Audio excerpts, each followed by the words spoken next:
Iran का Natanz एटमी अड्डा फिर अमेरिका इजराइल के टारगेट पर आ गया है।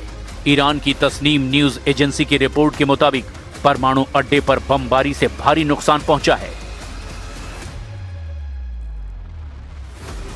हमले के बाद नतांज साइट की तस्वीर ऐसी है जिसमें बैकअप टरबाइन जनरेटर तबाह हुए देखे जा सकते हैं।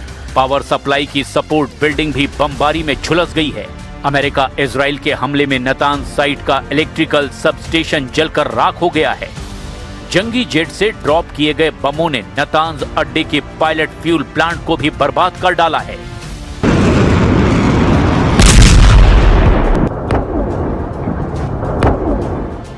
गनीमत सिर्फ इतनी है कि बम धमाकों से न्यूक्लियर साइट पर रेडियो एक्टिव लीक नहीं हुआ, वरना नरसंहार तय था। एटमी अड्डे पर हुए हमलों के बाद बौखलाए ईरान ने अंधाधुंध मिसाइलों की बौछार शुरू कर दी।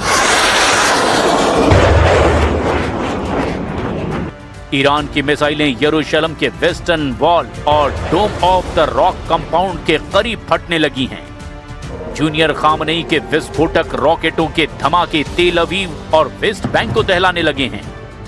बगदाद में अमेरिकी सैन्य ठिकानों को ईरान भीषण बमबारी करके जलाने लगा है।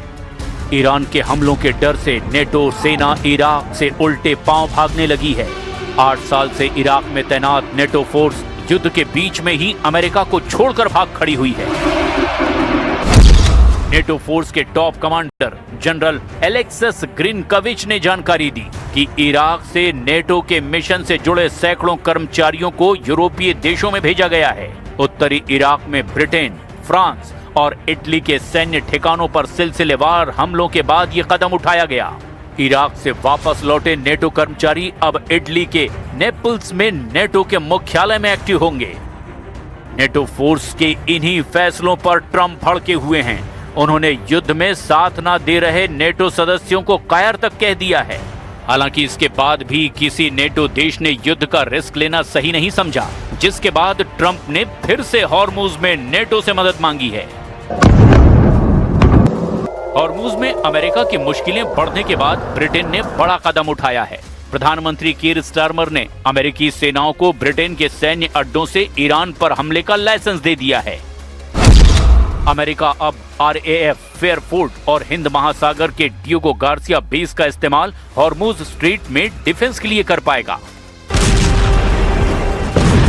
युद्ध का एपिसेंटर अब स्ट्रेट ऑफ हॉर्मुज बन गया है, जहां ईरान सब पर भारी पड़ रहा है।